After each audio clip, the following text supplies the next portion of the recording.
We are back in Texas, and we're having bitter cold weather. It's down in the 50s, maybe even the 40s, so we're all bundled up.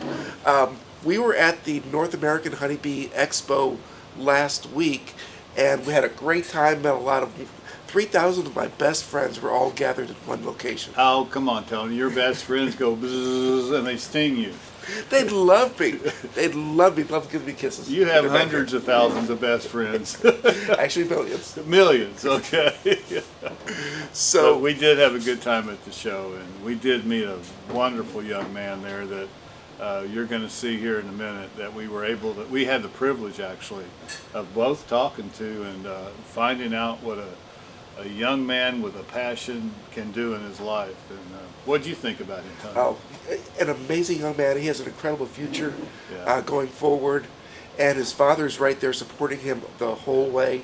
Fathers are so important to young men, and let's just hear how the interview went, Well, and then we'll talk a little before bit. the interview. Okay. I mean, yeah, we want you to really see the interview, but I don't know a lot about bees, and you guys who know us know that. But Tony, you do. And you talked to that young man. What did you think about how far he's come along at such a young age? Well, I mean, he started at 5. Right. And I tell people, beekeeping is not a hobby. It is not a business. When you do it right, it's an addiction. Look at this. Look at this. See the joy in his face? That's what an addiction does for you. And this young man is an example of a legal, Yeah. helpful, even profitable Oh man. addiction. What a great country we live in. Absolutely. And but he's passionate about something, and that's something that's so lacking in so many young people. It is. They just don't care. Yeah. And this young man absolutely cares. He wanted to do the work. His dad has just been kind of clearing the path, and he's been doing all the work. Yeah. And his dad is just there as backup, which was a lot of fun to see. It really was. And as you watch the video, we asked him some information about how to get a hold of him. And I would like to encourage all of y'all to just reach out and email this young man and just encourage him. Okay? He's got a YouTube channel, and I believe it's Gunnar's Bees. I'll put that down in the comments below the video. And I think he says that on the video as well, but that would be helpful if you could write it down. Yep. Yeah. Yep. And I want to comment about this after you get to see what he says. Good. All right. Enjoy. Enjoy it. Well, hello everybody.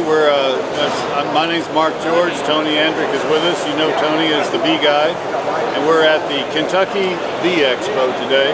And we were selling our wares today, and this young man came by our booth and was interested in our bees, and got to talking to him. And tell him your name. My name is Gunnar. And so Gunnar is, I was so impressed with Gunnar after talking with him. His knowledge of bees, his passion for bees, just everything he does for the bee community for his age, or any age actually, is absolutely incredible. So do you mind if I ask you some questions, Gunnar?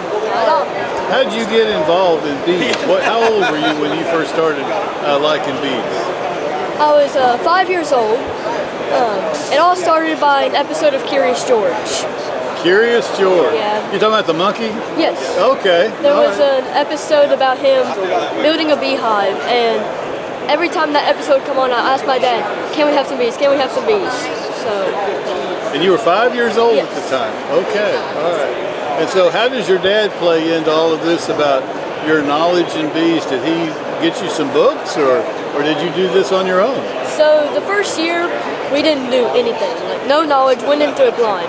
The second year, Dad started to read some books, and since I wasn't really a good reader at the time, I mean, I was like 5, come on. Right.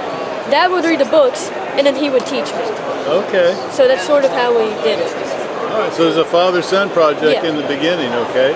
And so when did you really get this passion in your heart for bees? Because in a minute, I'm going to ask you to explain how this exploded and where you took this later on. So how old were you when you absolutely just had that passion in your soul where you knew this was what you wanted to do?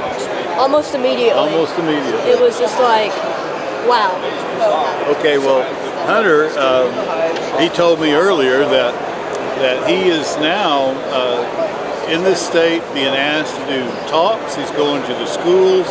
And tell us a little bit about how you got to that point as well. I mean, you're not just some normal kid that likes bees. You're like on a level that most adults would like to aspire to. So tell us how you got to that point. So, when I was in first grade, my teacher knew that I kept bees, not many.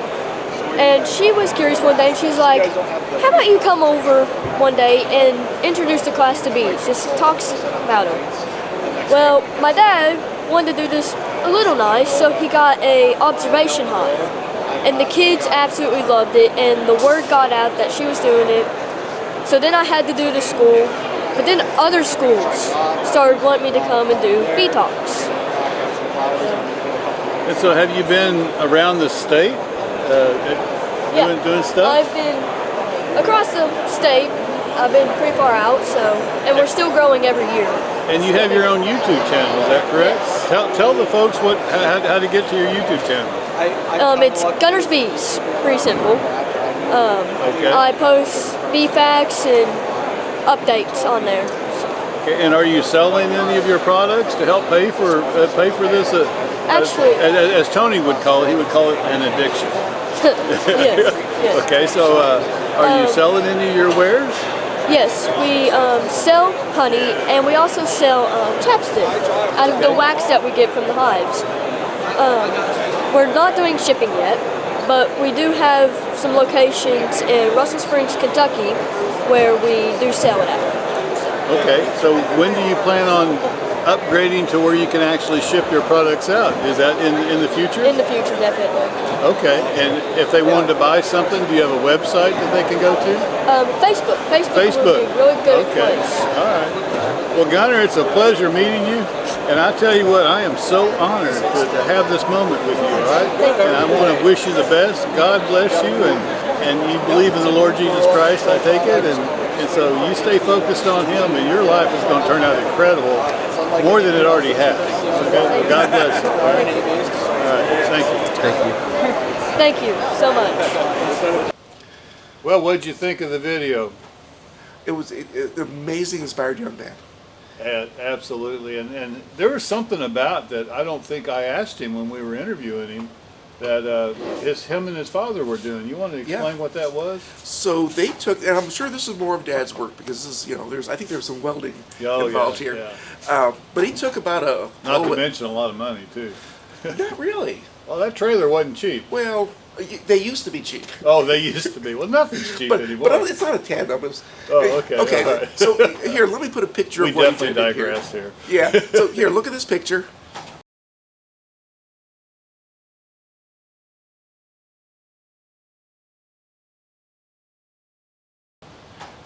Okay. What his dad did was take a small trailer and close it in number 8 hardware cloth so bees can't get through it. And so Gunnar would be outside presenting at one of the schools. This is, outdoors. Inside the trailer, they would have a live colony of bees. Right. And Dad would be inside the trailer. And if you look in that picture, you'll see where towards the front, it's like one of those chemistry cabinets. Or a sandblast cabinet if you're like me. Yes. Where you put your 2 gloves in there, your 2 hands, and they're in gloves.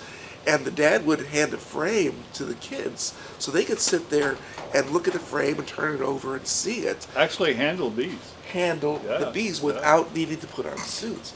And that's a brilliant idea. Well, what's huge about that is that these are elementary kids who an elementary kid is ministering to, not only about bees and about what you can do with bees and just educating them about the importance of bees, but he's also bringing the Lord Jesus Christ to them while they're doing this. Amen to that. An incredible young man, and he goes to a Christian school. I don't think I asked him that either. But he goes to a Christian school, and Well, it shows. and it shows. And he goes from school to school to school in his spare time, while other kids are playing basketball or whatever. He's doing this, taking these bees to these schools and educating them about bees. This is going to be an incredible young man. And what's amazing is the young kids, I think they actually put their phones down, Yeah. and with the trailer, they have to go outside. What a miracle. What a miracle. No video games, just kids being Hands kids. on. Yeah, Yep. kids being kids. And, And keeping them safe while at it. you know, yeah. Thank you very much. God bless. Oh, God.